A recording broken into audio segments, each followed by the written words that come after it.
boa noite. Boa noite. Nas redes sociais, criminosos levavam a vida dos sonhos de muita gente. Viagens, carrões, ostentação. Para isso, os criminosos roubavam dados e identidade de pessoas reais. De uma vida de luxo e ostentação, direto para a cadeia. Quem acompanhava Wesley Caltran pelas redes sociais mal podia imaginar que se tratava de um golpista. As viagens eram sempre cercadas de glamour. Num dos endereços mais exclusivos de Cancún, ele esbanja dinheiro com o champanhe que custa o equivalente a R$8.000. Wesley também gastava parte do dinheiro do crime em carros de luxo e motos sofisticadas. Esta que ele exibe numa rodovia foi apreendida na operação de hoje. O parceiro de Wesley na quadrilha também foi parar atrás das grades. Ele é Leandro Lopes dos Santos. Os dois estavam em casa, em bairros nobres de São Paulo.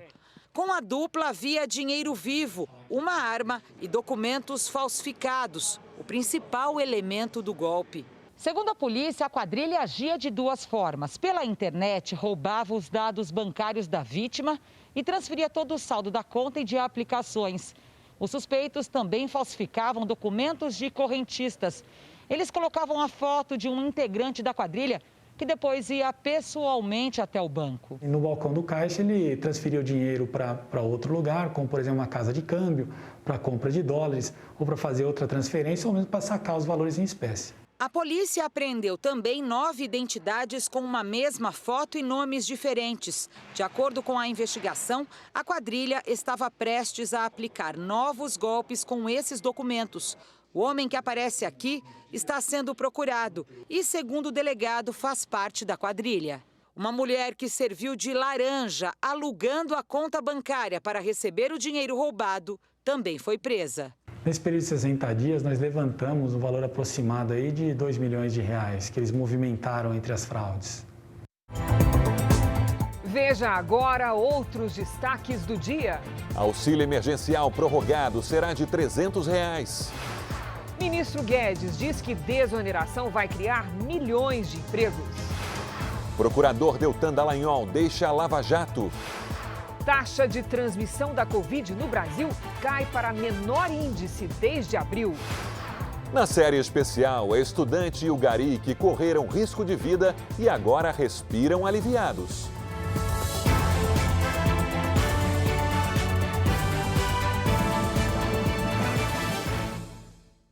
Oferecimento Bradesco. Crédito com até 6 anos para pagar.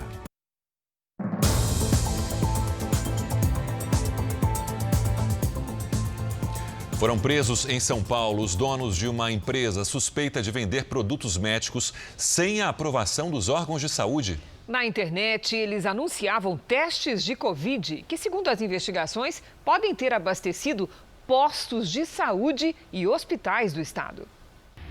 Os policiais cumpriram mandados de busca e apreensão em endereços na capital paulista e em 2 cidades no interior.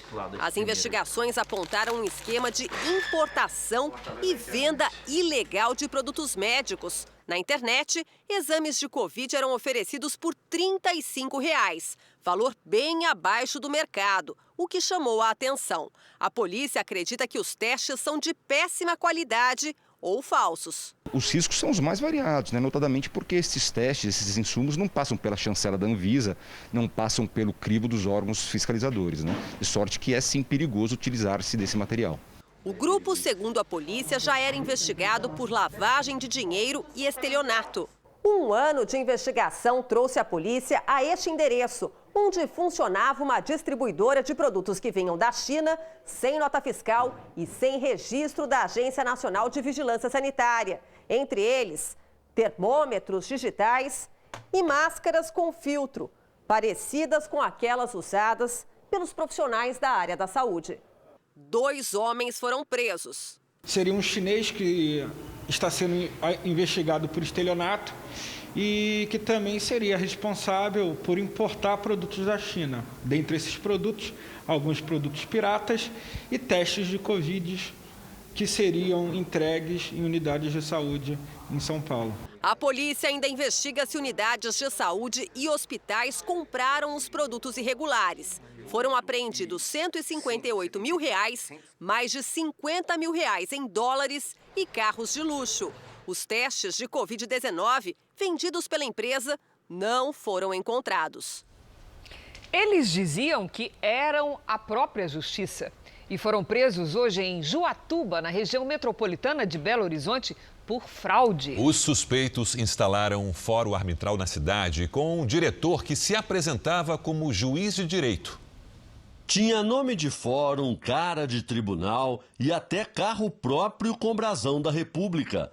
Tudo mentira. A Câmara de Mediação de Juatuba, região metropolitana de Belo Horizonte, nunca existiu nem no papel, mas durante 6 meses atraiu interessados em resolver conflitos sem passar pelo judiciário.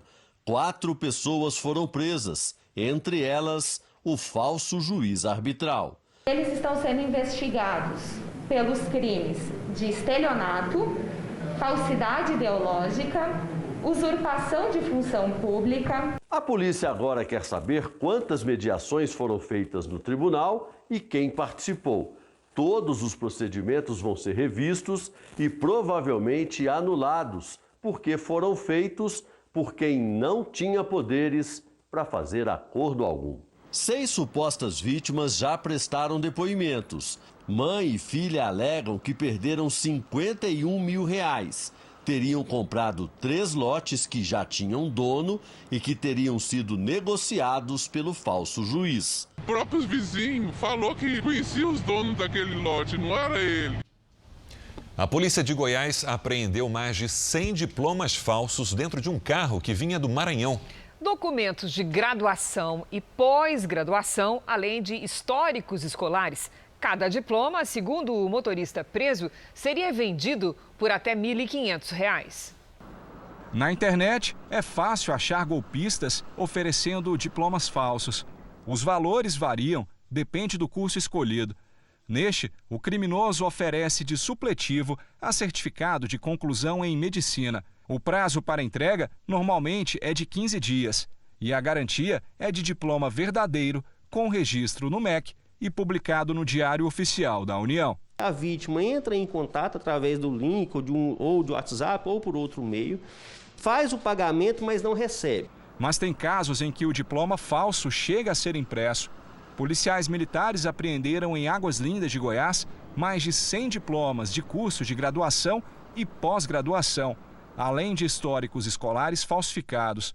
O motorista foi preso em flagrante. Os documentos eram emitidos em nome de instituições de ensino de Minas Gerais, mas já foram identificados compradores de 8 estados. As faculdades e os supostos alunos estão sendo investigados. Nara é psicóloga e especialista em recrutamento. Ela destaca que os profissionais das áreas são treinados para identificar quem apresenta diploma falso. Geralmente, o candidato não passa da entrevista. A área de tecnologia, por exemplo, a gente faz muitos testes práticos. As demais áreas, na entrevista, a gente consegue também captar se esse candidato ele tem realmente a informação do currículo ou não. Quem compra um diploma comete o crime de falsidade ideológica, falsificação de documento público e, em alguns casos, exercício ilegal da profissão. A Câmara dos Deputados vai reabrir o Conselho de Ética para analisar o caso da deputada Flor de Lis. Ela é acusada de ser mandante do assassinato do marido, pastor Anderson do Carmo. Ao ser notificada, a deputada terá 10 dias para apresentar defesa por escrito. As penalidades variam entre advertência e perda do mandato.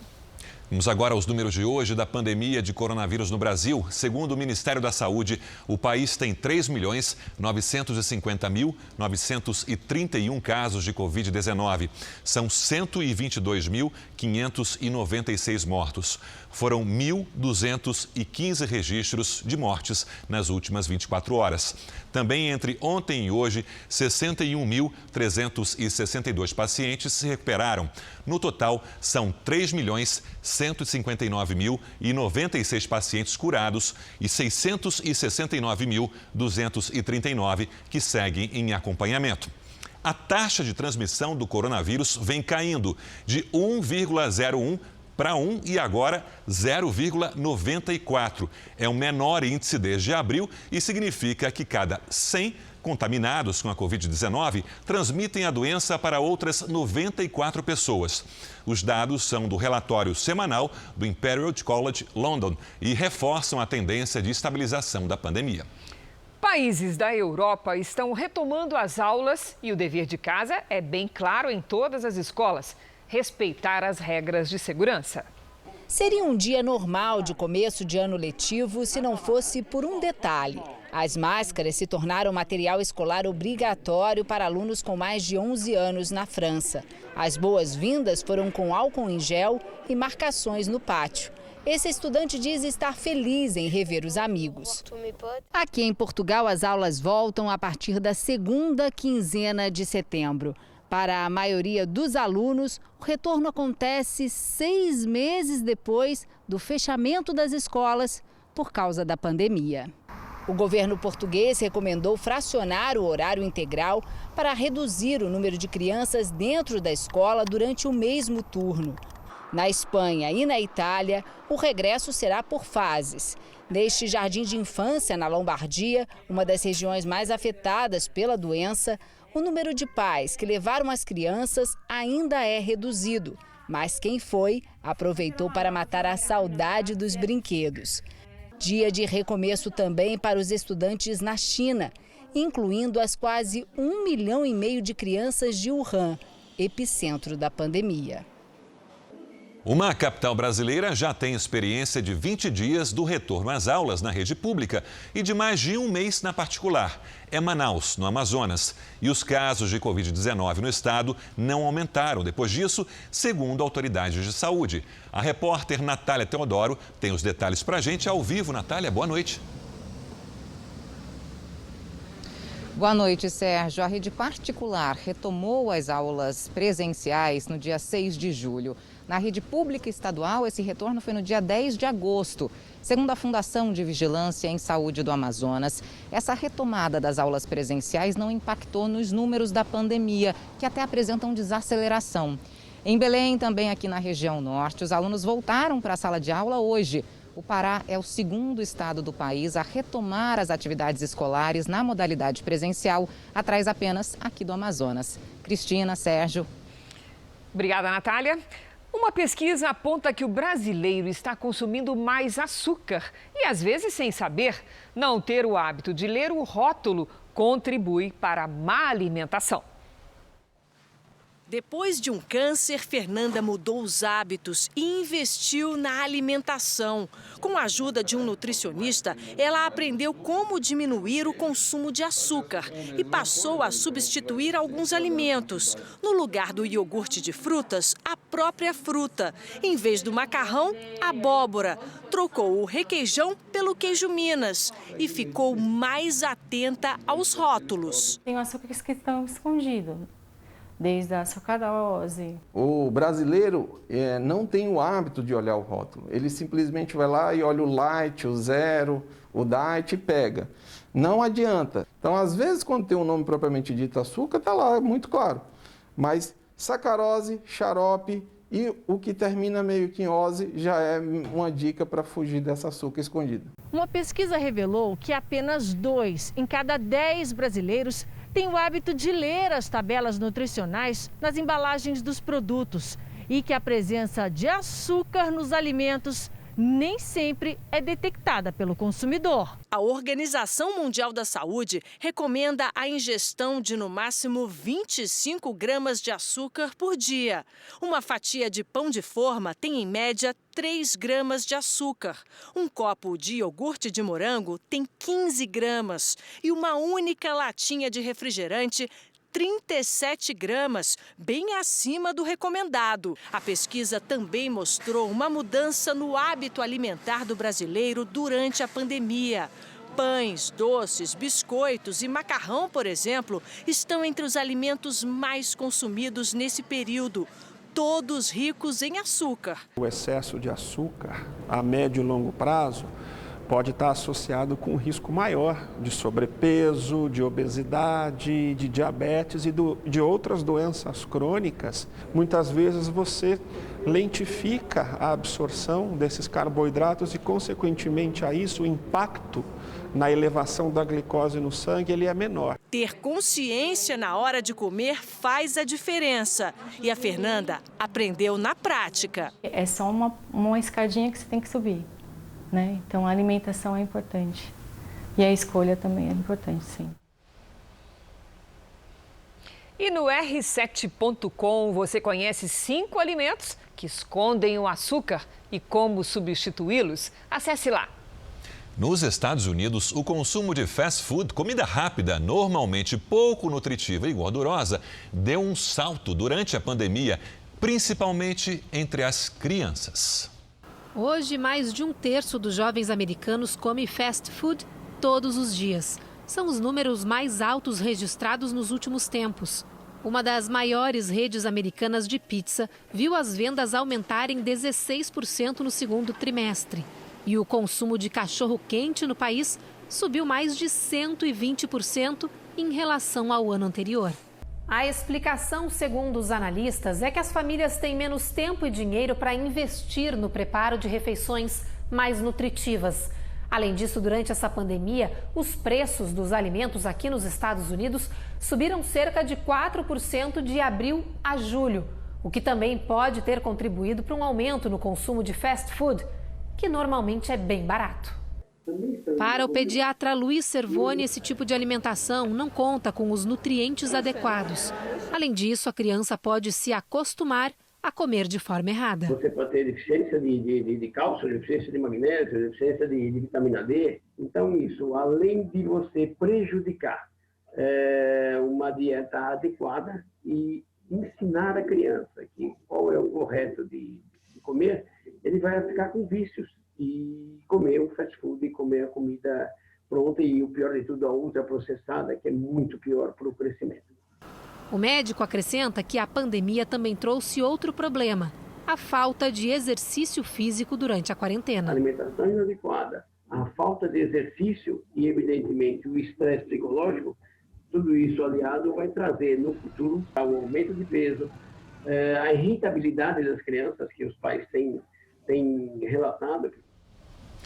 Trechos da delação premiada do ex-secretário de Saúde do Rio de Janeiro revelam que o suposto esquema de propina no governo de Wilson Witzel era pago com viagens, mesadas e cartões de crédito. O homem que deu origem à crise, o ex-secretário de Saúde Edmar Santos, é investigado por supostas irregularidades antes mesmo de ter assumido o cargo.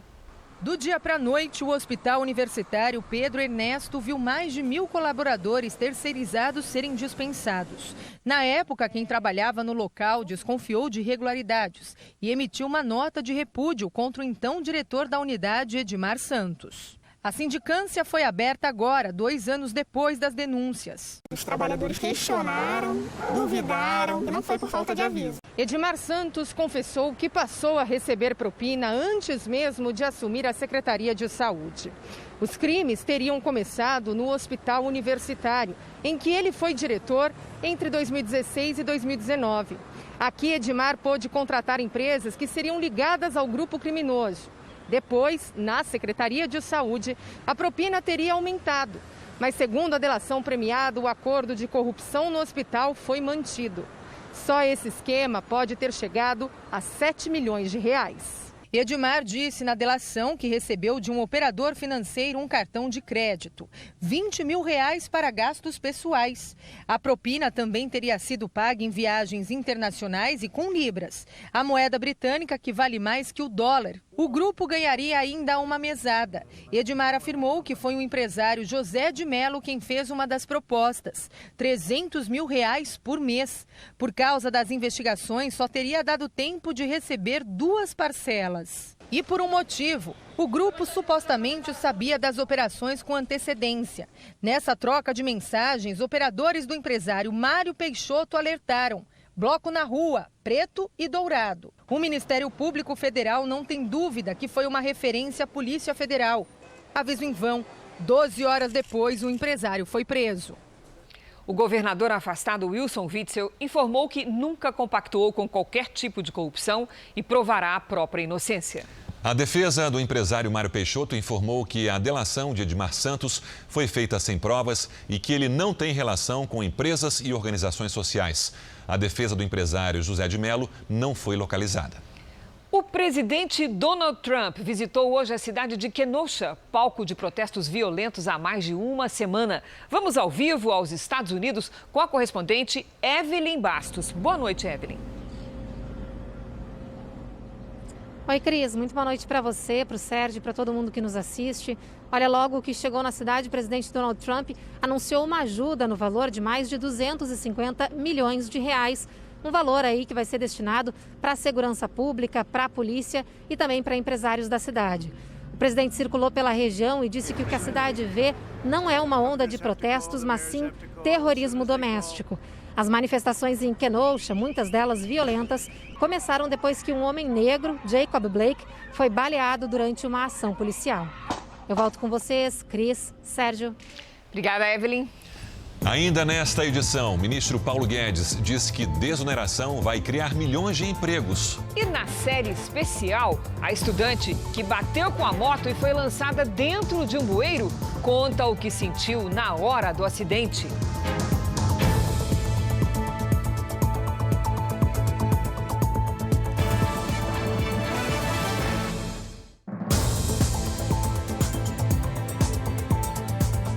O presidente Bolsonaro anunciou hoje a prorrogação do auxílio emergencial até o fim do ano. Serão mais 4 parcelas, agora de R$ 300. A palavra final vai ser do Congresso. O presidente reuniu os líderes partidários no Palácio da Alvorada para acertar o valor. O anúncio confirma a informação já divulgada pelo Jornal da Record em 19 de agosto, de que as próximas parcelas serão de R$ 300. Mas este não foi o único assunto tratado. Tomamos 2 decisões. A primeira é encaminhar na quinta-feira a reforma administrativa, que fique bem claro, não atingirá nenhum dos atuais servidores. Ela se aplicará apenas aos futuros servidores concursados. E a segunda medida, depois que nós criamos há praticamente 5 meses o auxílio emergencial de R$ 600, e o valor, como vínhamos dizendo, é 600. É muito para quem paga, no caso o Brasil, e podemos dizer que não é um valor o suficiente, muitas vezes, para todas as necessidades, mas basicamente atende. Até porque o valor definido agora há pouco, ele é um pouco superior a 50% do valor do salário mínimo. Do Bolsa Família. Ou melhor, do Bolsa Família. Obrigado aí, do Bolsa Família. Ao anunciar o envio da reforma administrativa ao Congresso, o governo demonstra também preocupação com o avanço da dívida pública. O recado que nós queremos dar é responsabilidade fiscal, rigor nas contas públicas e cumprimento do compromisso de manter o teto de gastos. No esforço para melhorar a articulação política, antes do anúncio, o governo informou as decisões aos presidentes do Senado e da Câmara. A medida provisória tem validade por 120 dias e existe uma articulação para que ela não seja votada pelo Congresso Nacional. Assim, não haveria possibilidade de alteração do valor, já que a oposição critica a redução do auxílio. Mas, neste momento, nos bastidores, o clima político é favorável à medida do governo. Os valores eram valores que, de fato, já vinham gerando um impacto muito grande nas contas públicas, na dívida pública. Eu acho que a gente deve trabalhar essa medida provisória com todo cuidado para que a gente possa atender, de fato, os mais vulneráveis, sem dar uma sinalização de descontrole na administração da dívida pública brasileira. No fim da tarde, o presidente participou de uma homenagem póstuma ao músico Pinto do Acordeon, que faleceu em julho. Ao lado da viúva Madalena, Bolsonaro ficou emocionado quando ouviu uma canção feita pelo músico durante a campanha eleitoral. Tenho plena consciência da responsabilidade e daquilo que eu tenho que sacrificar, porque eu quero, assim como o Pinto do Acordeon, ser lembrado e deixado uma história onde se possa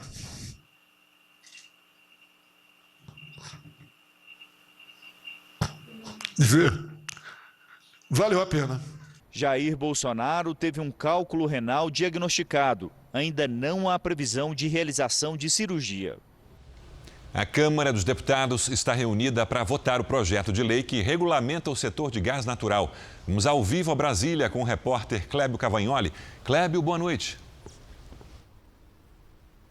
Boa noite a você, Sérgio, a Cristina e a todos. O Marco do Gás facilita os investimentos privados no setor. Segundo o governo, com a nova lei, a queda nos preços pode chegar a até 40% em 2 anos.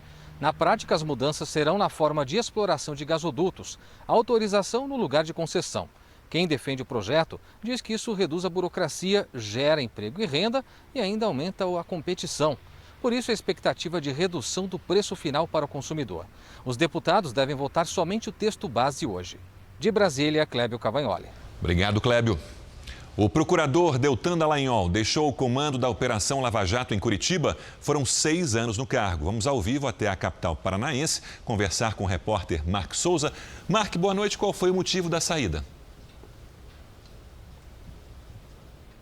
Oi, Sérgio, boa noite. O procurador diz que vai cuidar da saúde da filha, de 1 ano e 10 meses, que descobriu recentemente ser portadora de uma doença rara. Mas fontes ligadas à Força Tarefa afirmam que também há uma pressão do Procurador-Geral da República, Augusto Aras, que teria condicionado a renovação da Força Tarefa à saída de Deltan.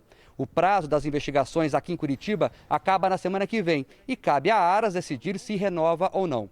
Eu conversei com o procurador Deltan e ele confirmou que sim, há pressões políticas, mas negou que a saída dele seja resultado dessas pressões. Não, Mark, isso não existiu. O que existiu, sim, é uma necessidade de renovar a força-tarefa. Essa necessidade ficou muito clara, não só no nosso pedido, não só pelo trabalho feito ao longo dos últimos anos e no último ano, mas ficou clara também pela manifestação dos próprios órgãos superiores do Ministério Público Federal. Todos recomendaram ao Procurador-Geral da República que renove os trabalhos, que prorrogue os trabalhos da força-tarefa. Agora começa um período de transição de 15 dias. Depois disso, quem assume os trabalhos é o Procurador da República aqui no Paraná, Alessandro José Fernandes de Oliveira. De Curitiba, Mark Souza. Obrigado, Mark. Vamos agora com a opinião do jornalista Augusto Nunes. Boa noite, Augusto. Boa noite, Cristina, Sérgio. Boa noite a você que nos acompanha. No faroeste à brasileira que o PT inventou, é o vilão que persegue o xerife. Ao afastar-se da chefia da Força-Tarefa da Lava Jato, o procurador Deltan Dallagnol reforça a suspeita de que a bandidagem é que vai festejar o final feliz nesse filme. Admita-se que Deltan tenha cometido erros e protagonizado exageros. Não foi por isso que as pressões que sofreu se tornaram insuportáveis. Deltan tornou-se um alvo preferencial graças aos acertos da Força-Tarefa. A Lava Jato já garantiu seu lugar na história como a maior e mais bem-sucedida operação anticorrupção ocorrida no Brasil. Graças ao que descobriu e fez, milhões de brasileiros aprenderam que todos são iguais perante a lei e que há vagas na cadeia até para um ex-presidente da República. Esse é o legado que se deve preservar. A troca no comando da Força-Tarefa não pode levar o país de volta aos tempos em que bandidos da classe executiva eram condenados à perpétua impunidade. Veja a seguir: onça parda assusta moradores de cidade do interior de São Paulo. E também o gari que saiu do Haiti para ganhar a vida no Brasil e sobreviveu à batida de um caminhão.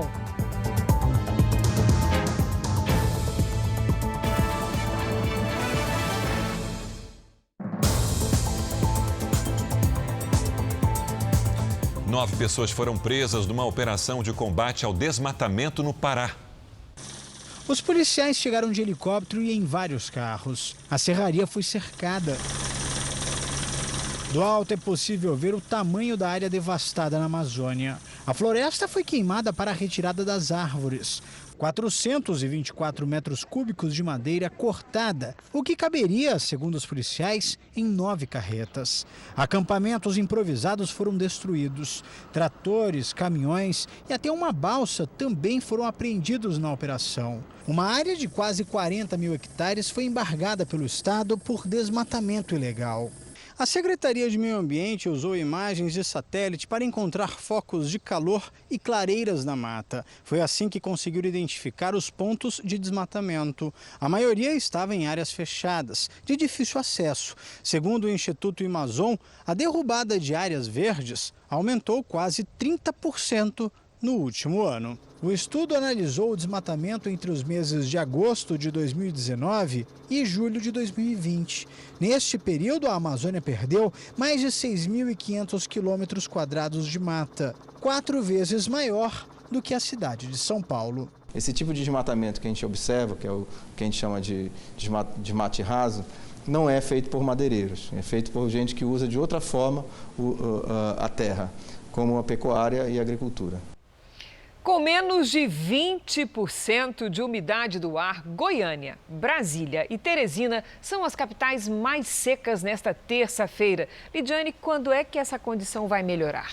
Só lá pelo meio do mês que vem, viu, Cris? Boa noite para você, para o Sérgio, para todo mundo que nos acompanha. A baixa umidade do ar, além de prejudicar a respiração, aumenta o risco de queimadas no interior do Nordeste, em todo o Centro-Oeste, Sudeste e no norte do Paraná.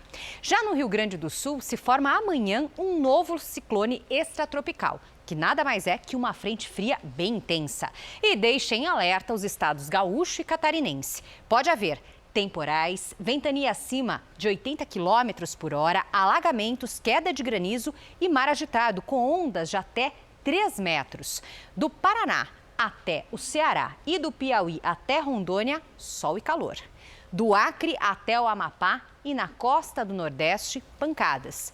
Em Porto Alegre, amanhã, antes dos temporais, faz até 26 graus. No Rio de Janeiro, sol com 28. Em Campo Grande, 36. Em Fortaleza, 33. Em Belém, sol com 32 e chuva também. Em Palmas, até 37. Em São Paulo, faz sol e a temperatura sobe um pouco em relação a hoje. Máxima de 26, calorzinho já. Obrigada, Lidy. Até amanhã. Nos últimos 2 meses, mais de 15 crianças caíram de prédios em todo o Brasil. Metade dos casos ocorreu em São Paulo. Foi daquela janela, sem rede de proteção, que a menina Sofia Loren, de 3 anos, caiu do 3º andar. Momentos antes, este circuito de segurança mostra a mãe descendo pelas escadas do prédio com as outras filhas. Segundo a polícia, ela aproveitou que Sofia dormia para buscar uma encomenda na portaria. Chegaram para mim e falaram: a Sofia caiu da escada, Marisol, corre. Eu falei: da escada não foi. Então não foi minha filha. Minha filha está dormindo. A garota foi socorrida e morreu no hospital. Segundo a mãe, a menina subiu na máquina de lavar, encostada na janela e se desequilibrou. Ela falou que demorou para colocar a proteção porque estava desempregada, mas tinha marcado a instalação exatamente no dia em que a filha caiu. Eu conversei com o homem para botar a grade, ele falou assim que nem no sábado dava e nem na segunda, porque ele tinha um serviço maior para fazer e estava precisando desse dinheiro também.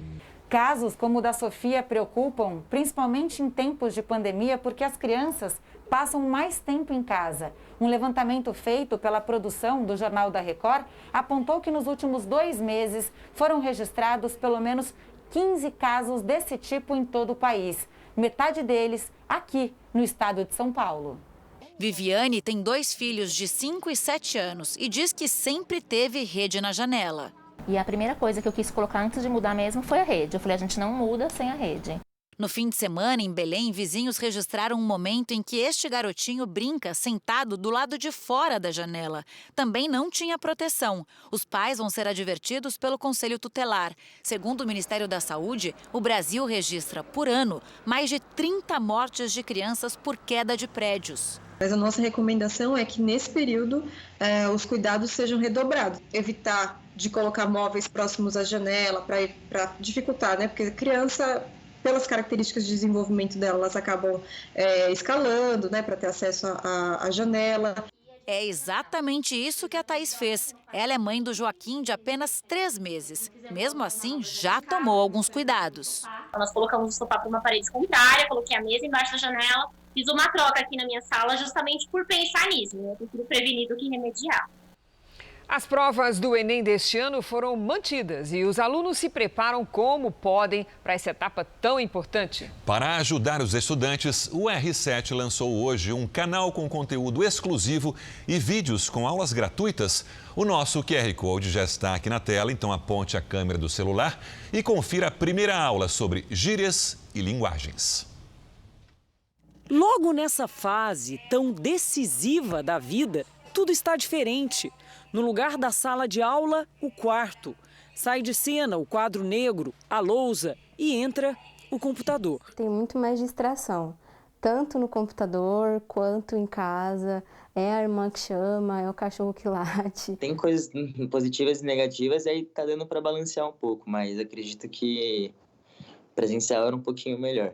Além do Enem, o Exame Nacional do Ensino Médio, que pela primeira vez terá a opção digital, Vitor vai enfrentar uma maratona de vestibulares para disputar uma vaga no curso de medicina. E a gente tem que se adaptar da melhor forma possível. As primeiras aplicações serão opcionais e o aluno pode escolher no ato da inscrição pelo modelo digital ou pelo tradicional.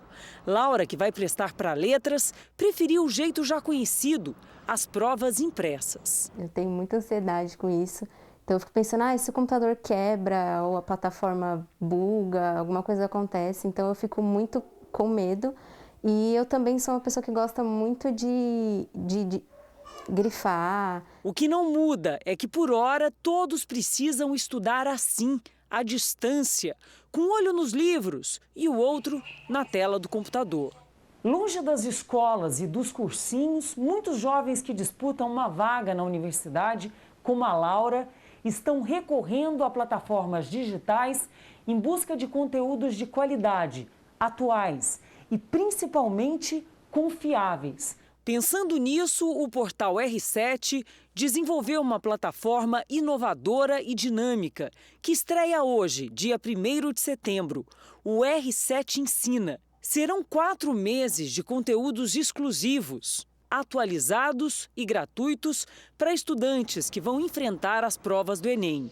Mais de 400 aulas editadas, abordando as questões mais importantes e recorrentes num dos maiores exames do país. A plataforma do R7 Ensina hoje ela está sendo customizada para que o aluno tenha acesso rápido, mas também com elementos visuais que vão tornar a aula muito mais atrativa. Imagine só aprender inglês cantando rap, assistindo um clipe com lições que não saem mais da cabeça. Eu busco trazer um pouco de entretenimento para os meus vídeos, então formatos, edição, tornando esse processo de aprendizagem mais leve e prazeroso. Além do foco no conteúdo, a ousadia ficou por conta da forma. E para isso, o R7 Ensina se aliou a quem mais entende do assunto.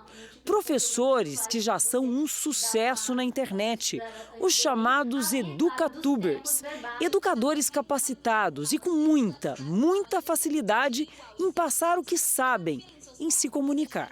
Nós temos professores em nossa base que possuem 3 milhões de assinantes nos seus canais das redes sociais. São professores experientes, professores que já trabalham com o Enem há um bom tempo.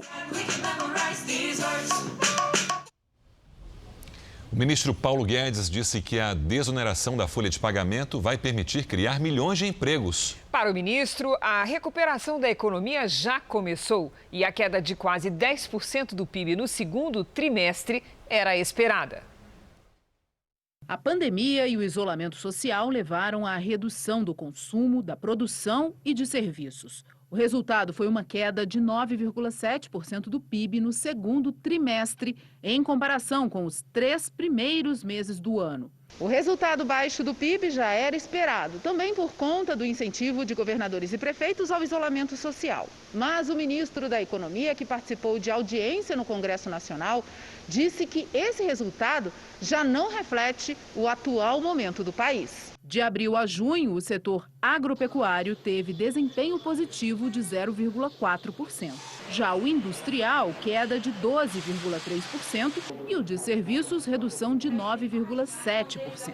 O consumo das famílias caiu 12,5%. O ministro da Economia, que participou de audiência do Congresso Nacional, disse que o resultado reflete uma situação que já não é mais a atual do país. E o dado do IBGE que saiu hoje dizia que ia ser uma queda de quase 10%. Ora, hoje todo mundo já está revendo. As estimativas hoje são de 4%, 4,5%, 5% de queda.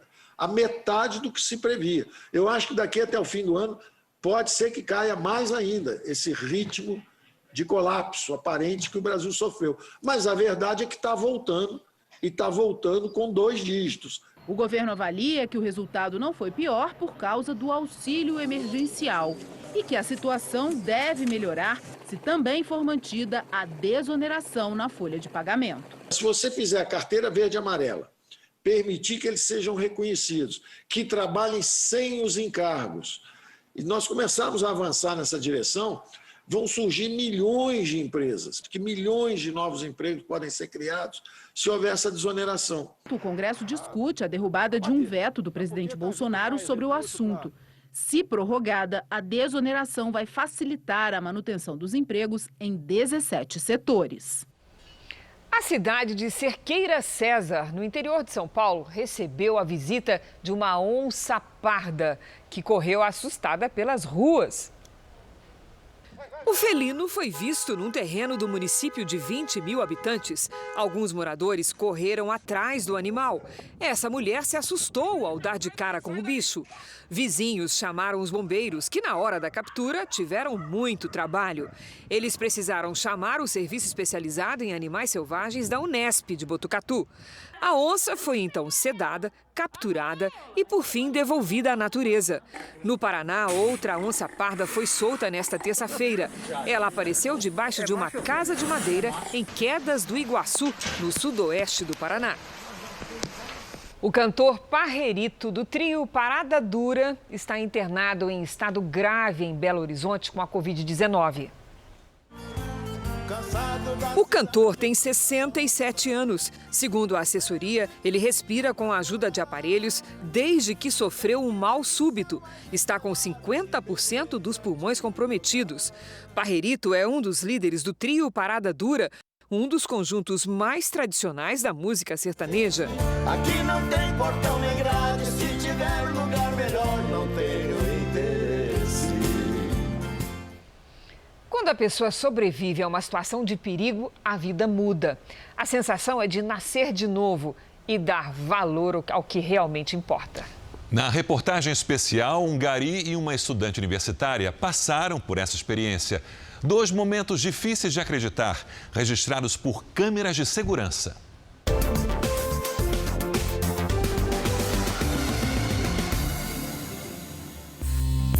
Maiara ia só a um encontro com amigas. Um percurso de 10 minutos. Mas no meio do caminho, ela escapou da morte por 2 vezes. E no mesmo segundo. Se é possível, só mesmo vendo as imagens para acreditar. Essa é uma das avenidas mais movimentadas de Paragominas, a 200 quilômetros de Belém.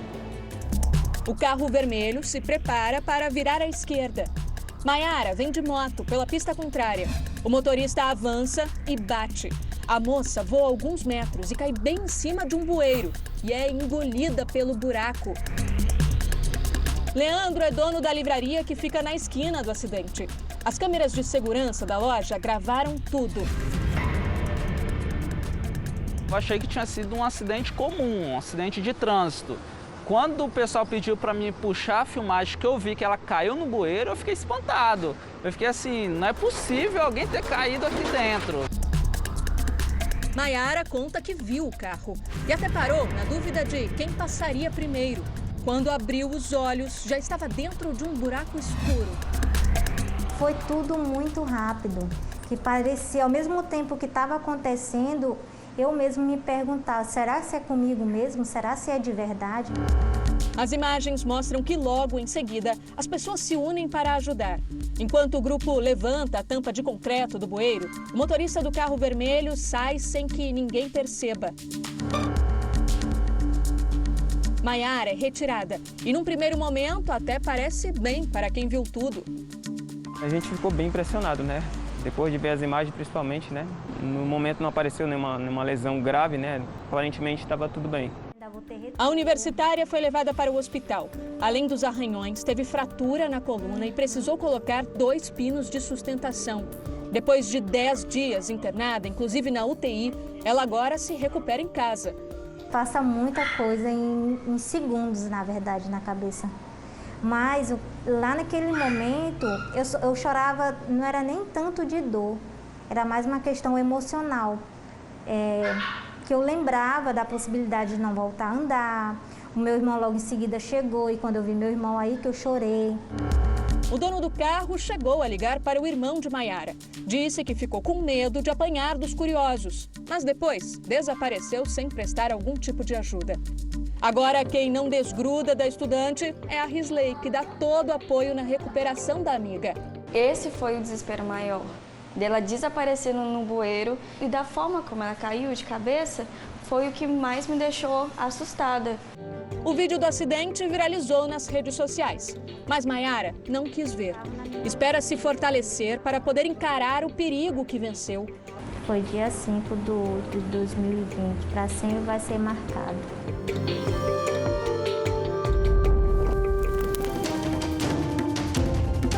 Só vi uma buzina atrás, daí desconfiei que estava acontecendo alguma coisa. Daí já aconteceu. Já sentiu impacto? Já senti impacto, já parou. Era uma segunda-feira como outra qualquer. O gari Jean Denis chegou antes do dia amanhecer no emprego. Trocou a roupa, bateu ponto, encontrou os colegas e foi para o caminhão. Pronto para percorrer os 30 quilômetros diários recolhendo lixo em Bento Gonçalves, na Serra Gaúcha. Uma rotina que Jean segue há 1 ano, desde que veio do Haiti em busca de trabalho no Brasil. Difícil. Ele tem os mesmos parceiros todos os dias. O Anel, também na coleta, e o seu Milton, o motorista do caminhão. Eles misturam o francês com o português e dá tudo certo. A gente se combina só no sinal, né? Já se entende, né? Mas naquela segunda-feira, tinha um caminhão sem freios no caminho da equipe de limpeza.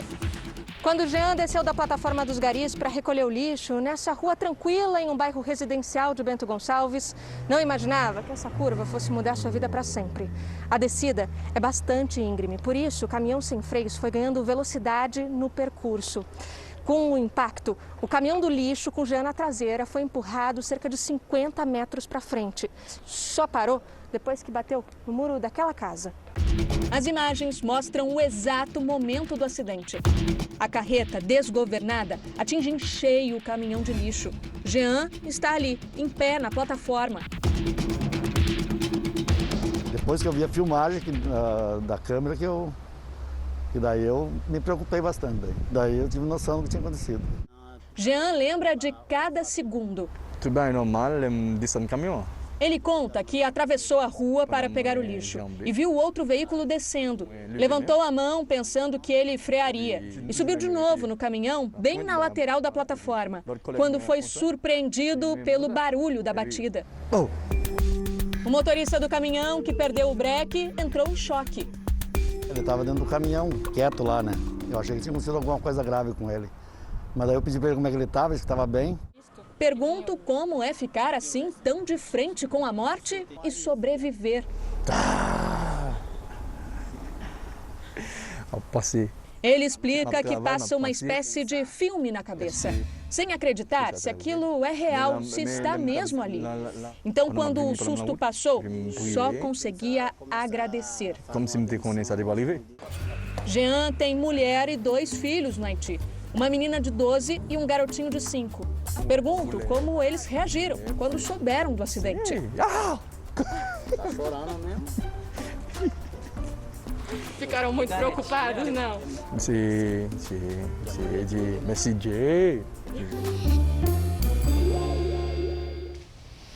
O Jornal da Record termina aqui. A edição de hoje na íntegra e também a nossa versão em podcast estão no Play Plus e em todas as nossas plataformas digitais. E à 00:30 tem mais Jornal da Record. Fique agora com a novela Apocalipse. A gente se vê amanhã. Até lá. Boa noite e até amanhã.